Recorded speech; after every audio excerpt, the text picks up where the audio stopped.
Hai gengs, aku Putri Salsabila, mahasiswa hukum yang pengen ngajak kalian mikir dikit. Tapi tenang, nggak berat kok. Kita bahas topik yang lagi sering banget kejadian nih, main hakim sendiri. Serem ya, tapi kita kupas bareng dengan gaya yang chill. Cus, oke, sekarang bayangin, ada maling ketangkep warga. Bukannya diserahin ke polisi, malah dihajar rame-rame sampai babak belur. Kamu mungkin mikir, ya pantes, maling sih. Tapi, bentar. Gimana kalau dia sebenarnya nggak salah? Nah, ini dia yang disebut main hakim sendiri.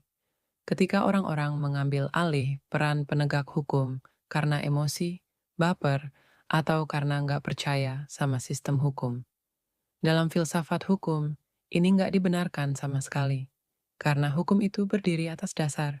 Satu, kepastian, biar jelas siapa yang salah, siapa yang enggak.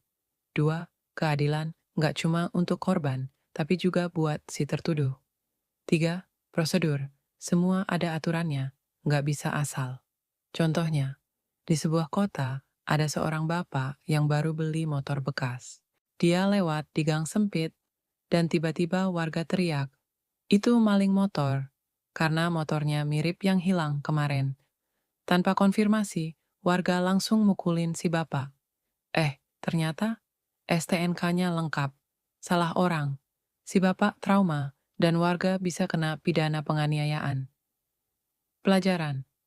Emosi nggak boleh gantiin hukum. Harusnya dibawa ke polisi, bukan dihajar. Analogi gampangnya. Main hakim sendiri itu kayak kamu jadi chef, tukang cuci piring, dan pengunjung restoran dalam satu waktu.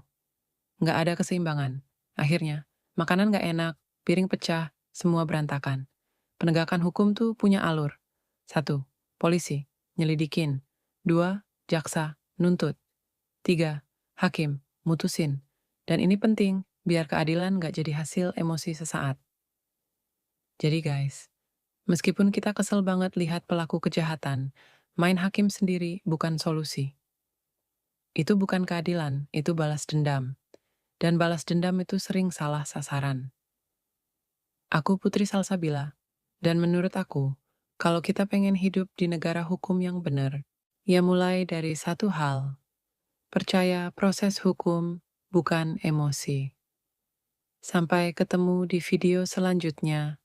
Stay smart and stay human.